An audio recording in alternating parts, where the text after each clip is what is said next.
In this unit, we're going to be looking at reporting back. In reporting back, you look at the gap between what the learners achieved and the original goal. So basically, you want to see how learners have performed against the goal that you've set. And reporting back is broken up into 3 different levels.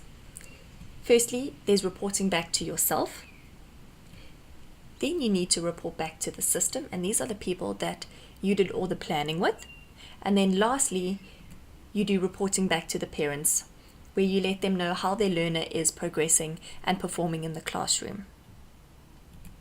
So let's look at how one reports back to themselves. And we begin this by looking at the planning stage. And in the planning stage, you decided on a goal that you would like the learners to achieve.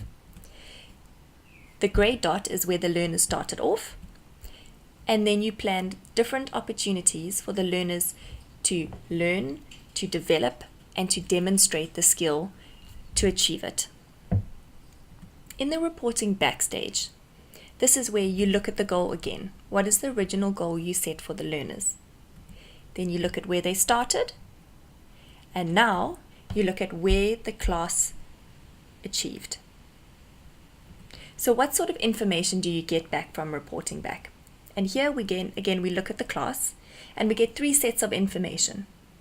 We can find out how many learners achieved the goal, how many learners did not achieve the goal. And this is important because here you start to think, did my goal not be achieved because it was unrealistic, it was unattainable by the learners? Maybe you didn't allow for enough time to teach the skills properly, you didn't have enough resources. You have to look either at your teaching methodologies, maybe you didn't differentiate enough and you didn't reach that group of learners, but you need to decide and come up and find reasons for why those learners did not achieve the goal. And thirdly, how many learners achieved beyond the goal? And when you look at those learners, you need to decide, did they achieve beyond the goal quite soon? Were they bored afterwards? Did you plan activities to extend the learners so once they achieved it, they could progress even further? And if most of the class is sitting in the beyond the goal group, then maybe you need to increase the quality of your teaching and extend all the learners. When reporting back to the system, it's important that you take the information that you've discovered through your personal reporting back session and you discuss it with your teachers, your HOD, your grade head. I'm not saying you need to talk to all of these people, but basically you want to have this discussion with any person that was involved in the planning process. It's a good idea to sit with your fellow teachers in the grade and compare classes. Find out if anyone struggled for the learners to achieve the goal. Maybe there's one class where everyone achieved it too quickly, so maybe the goal was too easy. All of this reporting back generates interesting material for you to discuss and plan for future goals with your fellow colleagues. When you're reporting back to parents, a lovely strategy to address parents with is the SWA, and this is where you start off with a strength.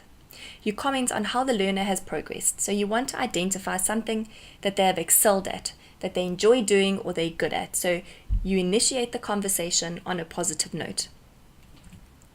Secondly, you bring in the weakness. This really is the meat of the discussion and what you really want to address the parents about.